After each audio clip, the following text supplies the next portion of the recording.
Hello बच्चा लोग, welcome to my channel. काफ़ी समय बाद मैं वापस आया क्योंकि फिर से बोर्ड एग्ज़ाम जो है वो नज़दीक आ गई है।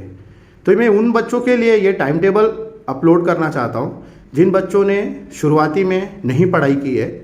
तो उनके लिए अभी लास्ट के जो 45 डेज़ बचे हैं उनके लिए अगर ये टाइम टेबल उन्होंने ये फॉलो कर लिया तो एक अच्छा परसेंटेज से वो बोर्ड एग्ज़ाम जो है वो पास आउट कर जाएंगे। लेकिन उम्मीद ये है कि आपको ये 45 डेज़ बहुत अच्छे से सब कुछ भूल के आपको ये टाइम टेबल फॉलो करना है। तो श्री गणेशाय नमः अभी से भी अगर हम कर देते हैं तो आने वाले 45 दिन में मतलब 45 डेज़ में आपके परसेंटेज जितने नंबर ऑफ डेज़ है उसका डबल एटलीस्ट हो जाएगा, प्रोवाइडेड कि आप ये टाइम टेबल को फॉलो करें। तो देखते हैं टाइम टेबल कैसे चलने वाला है आने वाले 45 डेज़ के लिए।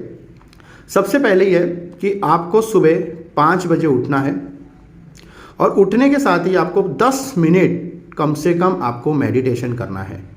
मेडिटेशन करने से ये फ़ायदा होगा कि आपका मेमोरी जो है वो इंक्रीज़ होगा, आपका सोचने की क्षमता, आपको मेमोराइजिंग पावर आपका इंक्रीज़ हो जाएगा।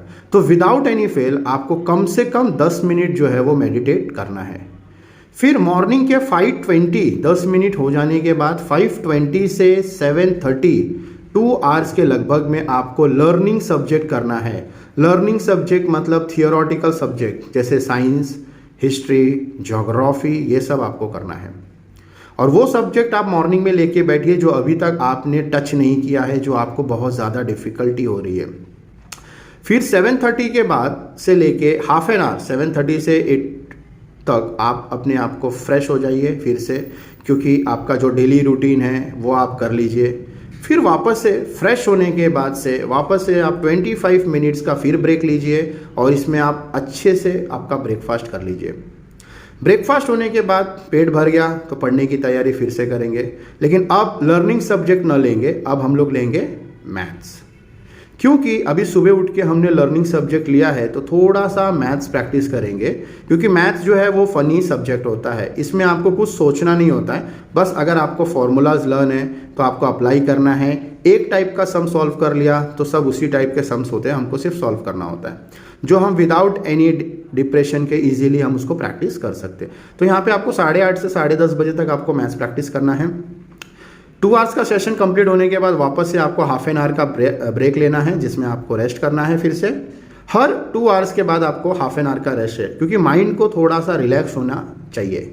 जब तक माइंड रिलैक्स नहीं होगा तो आप जितना भी पढ़ाई करेंगे वो आपके माइंड में फिट नहीं होने वाला, मतलब फिट नहीं होने वाला। फिर 11 से 1 PM तक आप लैंग्वेज प्रैक्टिस करेंगे, जो सभी लोग नहीं करते हैं। आपका हिंदी, मराठी, इंग्लिश, ये आपको लैंग्वेज प्रैक्टिस करना है, जिसमें आप पैसेजेस सॉल्व करेंगे। ज़्यादा से ज़्यादा आप पैसेजेस सॉल्व करेंगे, उस पैसेज के मीनिंग्स लर्न करेंगे। ये आपको यहाँ करना है, क्योंकि बच्चे लोग को लगता है कि पैसेज आने वाला है, मैं तो इजी पास आउट हो जाऊँगा, लेकिन वो ये भूल जाते हैं कि उनको सबसे कम नंबर जो है, सबसे कम मार्क्स जो है वो लैंग्वेजेस में आते हैं। फिर 1 PM से 1:30 तक वापस आप रेस्ट ले लीजिए। फिर अगेन 1:30 से 3:30 के बीच में वापस आप मैथ्स प्रैक्टिस करिए, क्योंकि मैथ्स एक ऐसा सब्जेक्ट है जो आपको सबसे डिफ़िकल्ट लगेगा। बच्चे को पूरा साल पढ़ने के बाद भी एंड में भी मैथ्स में डाउट रहते ही है।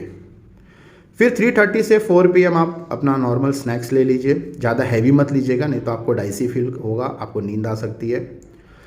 फिर 4 से 5 PM आप डायग्राम प्रैक्टिस करेंगे, क्योंकि डायग्राम भी आपको 2-2 मार्क्स के आते हैं। साइंस 2 के डायग्राम हो गए तो आपको डायग्राम प्रैक्टिस करने हैं।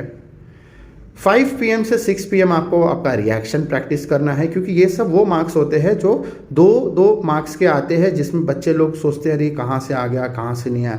तो आप चुनिंदा चैप्टर्स होते हैं, सिलेक्टेड चैप्टर होते हैं, उसमें से आप प्रैक्टिस करना स्टार्ट कर दीजिए 1 आवर। फिर 6 PM से 6:30 वापस आप रेस्ट कर लीजिए। फिर 6:30 से 8:30 वापस आप मैथ्स प्रैक्टिस करिए, और मैथ्स प्रैक्टिस होने के बाद फिर आप 8:30 से 9 में आप अपना डिनर कर लीजिए, और 9:30 से 11 PM वापस से आप लर्निंग सब्जेक्ट लेंगे।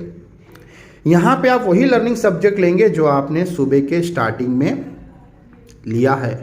आप ये टारगेट बना के रखिए कि सुबह मुझे 1 चैप्टर कंप्लीट करना है और एट द एंड मुझे 1 चैप्टर कंप्लीट करना है।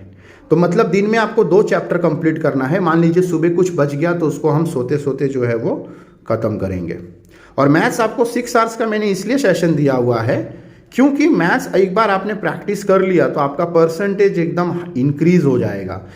क्योंकि एक बार अगर आपने मैथ्स प्रैक्टिस कर लिया तो मैथ्स एक ऐसा सब्जेक्ट है जिसमें आपको फुल आउट ऑफ मार्क्स आपको मिल सकता है। तो आपको ज़्यादा करके कंसंट्रेशन मैथ्स और साइंस पे करना है अगर आपको आपका परसेंटेज इंक्रीज करना है तो ये मैंने आप लोगों के लिए एक टाइम टेबल प्रिपेयर किया है कि अगर बच्चे इस टाइम टेबल को 45 डेज तक अगर फॉलो कर लेते हैं, आई एम डैम श्योर कि उनका परसेंटेज जो है वो इंक्रीज़ हो जाएगा।